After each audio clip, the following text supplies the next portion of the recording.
Feint the left hand and come back with the right hand. Okay. Use the right. Use the right.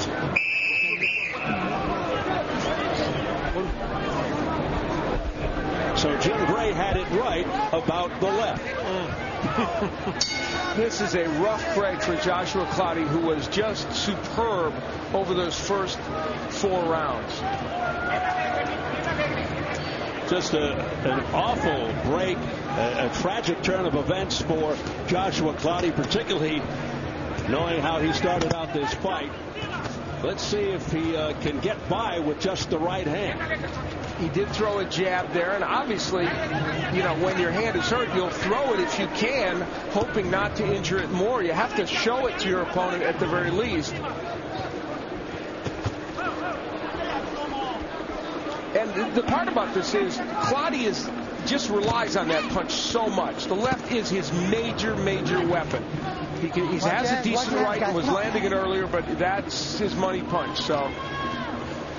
And Al, unofficially along press row, Bernard Fernandez, the Philadelphia Daily News, Tim Graham from the Buffalo News, and Jose Sanchez from El Nuevo Dia. Jose has it even. The other two have it for Clottey, but that lead is eroding. I have it 58-56 for Clottey, as do 2 of the ringside judges. Low blow by Clottey. He may be resorting to this now.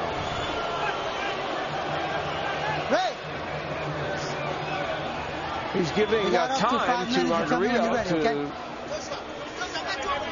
shake it off. No point being deducted, I don't believe, which would be very appropriate not to give the point at this point. Just keep it clean, all right? Because we didn't see any previous warnings for that particular violation. Time in.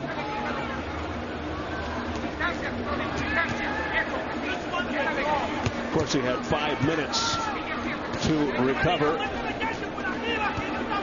Margarito is a very busy fighter, and he continues to be busy in this fight. And of course, now with less coming back from Clottey, Margarito's having good rounds here. Margarito himself not totally accurate with all these punches, and the defense of Clottey's still pretty decent. When Margarito just missed by an inch with a straight right hand, Clottey just dodged it at the last second. There's 2 good left hooks from Clottey, so he's picking his spots to throw that punch. There it is again, the double left hook by Joshua Clottey. Nice uppercut on the inside by Margarito. Margarito chasing Clottey back to the ropes, who spins him around.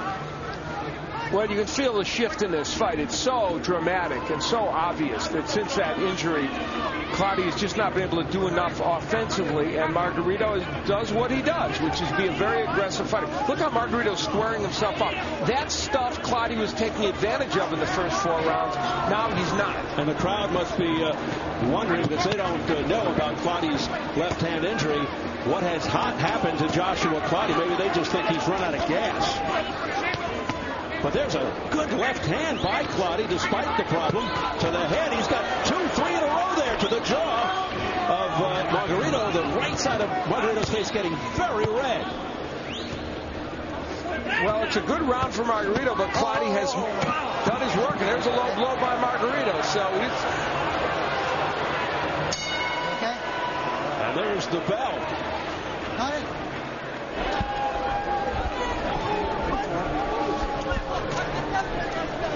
Use one in the drum. Use your right. Use your right. Use one in the drum. Use your right. Where is the water? Use more in the drum. Use more of the right. Use more in the drum. Use your right. You can try with the left, but try and use most of the right. Use more of the right.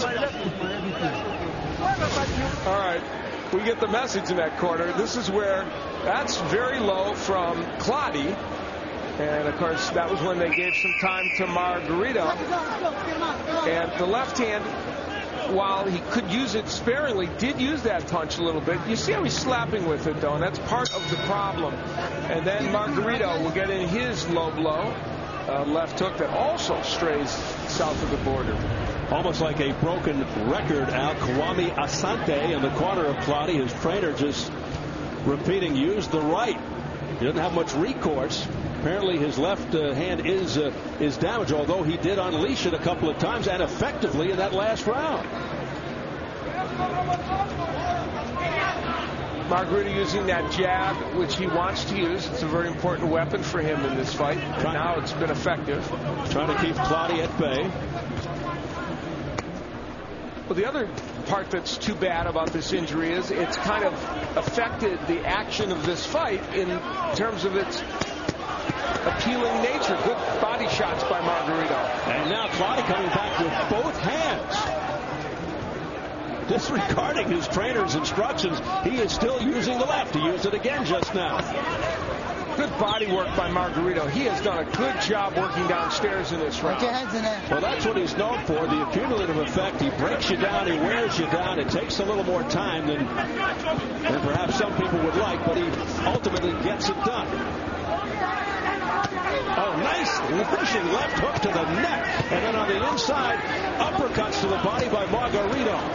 Now, what Clottey is abandoning is the right uppercut. There it is. It worked for him early. But some fantastic exchanges here on the inside. A right hand by Joshua Clottey. That ring is no place for the faint of heart right now. Some furious exchanges. Both men doing some very good work. Clottey showing he is a warrior. Some people would have thrown in the towel after hurting their left hand like that. Nice hook by Clottey. Gets in. Margarito's been more active in these last couple rounds, which is why he's probably winning them, but Clottey is doing some very good work. The hand speed of Clottey, 2 or 3 unanswered lefts, followed by a right by Joshua Clottey. Again, the warning from Benji Estevez to Clottey. Watch the heads. Clottey missing with a wild left. And there's blood now coming from the right ear of Antonio Margarito, which is intriguing because his last fight in Atlantic City against a guy named Andres Lujan, he basically ripped Lujan's ear off in the fight. A try for a big counter uppercut by Clottey. He's pinning his hopes now on that right ad. Look, there it is. As Margarito comes and bends in. That's now something Clottey will pin his hopes on, that punch. What a round for Clottey, despite his woes. Here, the same way.